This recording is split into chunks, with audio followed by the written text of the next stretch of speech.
ఇది దానికి దాన్ని రెండు మార్చే महाराज की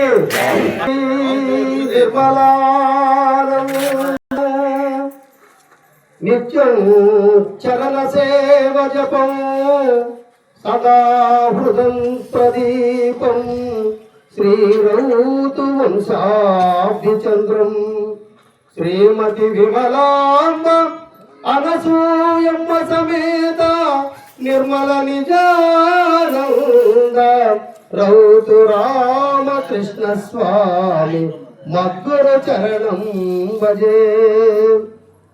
మద్గురు దేవులైన నిర్మల నిజానంద రౌతు రామకృష్ణ స్వామికి, వేదికను అలంకరించిన పెద్దలకు, వేదిక ముందు ఆసీనులై ఉన్న మదాత్మ ప్రియాది ప్రియమైన సోదరీ సోదరులకు అందరికీ నా హృదయపూర్వక శిరస్సాష్టాంగ దండ ప్రమాణములు అర్పిస్తూ, అలాగే నిర్మలానంద జగబంధు స్వామికి వాళ్ళ కుటుంబ సభ్యులకు కూడా నా హృదయపూర్వక నమస్కారములు తెలియజేస్తున్నాను।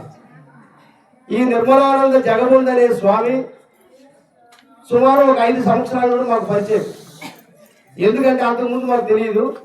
నేను ఇక్కడికి ప్రతి పౌర్ణమికి గురు పౌర్ణమికి పూజకి రావడము, ఆ పూజలో మన జంగాల స్వామికి అలాగే ఆయనకి ఈయన తుమ్మరానంద ఆయనకి జగబంధుకి ముగ్గురికి పాద పూజ చేయడము, వాళ్ళ ముగ్గురు కూడా పాద పూజ అర్పించుకుంటూ వాళ్ళని మాట ఇక్కడికి ముగ్గురే గురువులు అని చెప్పేసి వాళ్ళ ముగ్గురికే పాద పూజ చేయడం నేను ప్రత్యక్షంగా ఉన్నాను కాబట్టి ఆయనతో కొద్దిగా పరిచయం ఉంది।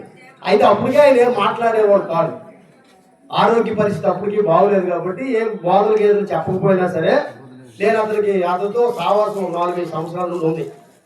అయితే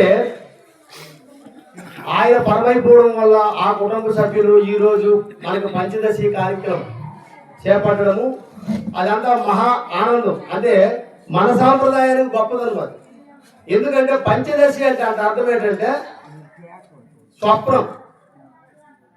అసలు స్వప్నం అంటే ఏమీ లేనిది కళ, నేను కూడా లేకుండా పోయాను అని చెప్పేసి ఆయన చెప్పడానికి మన చేత ఈరోజు పూజలు అందుకున్నాడని చెప్పేసి నేను అనుకుంటూ, మరి ఇప్పుడు నలుగురు మనుషులు అంటే నలుగురు గురువులు చెప్పున్నారు ఎరుకంటే ఏంటో, ఎరుకను విడనాడు వెలుగు అవన్నీ బోధ స్థితి పురుష లక్షణంలో 96వ కందార్థం మా అన్నయ్య చెప్తే 198వ కందార్థం మన సింహాచలంతో చెప్పారు।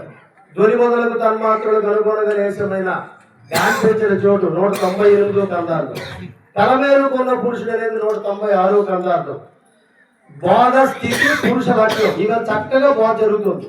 ఎందుకంటే అలాంటి స్థితిలో ఉండి ఏ గురు సాంప్రదాయంలో ఎవరైతే ఆ స్థితిలో ఉంటారో అలాంటి వాళ్ళ గురించి చెప్పుతూ ఎరుకను వదలాలని చెప్పేసి ఎరుకను నిరసన చేసి పరిపూర్ణాన్ని నిరూపించి చెప్పారు నలుగురు।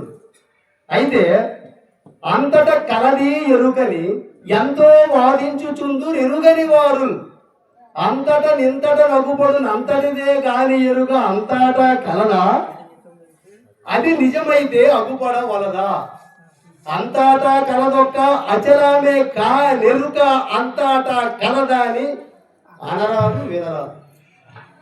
ఎరుక ఎంతవరకు ఉన్నదంటే జగద్వ్యాప్తిమై ఉన్నది, పంచభూతాల మైములోనే ఈ ఎరుక ఉంది।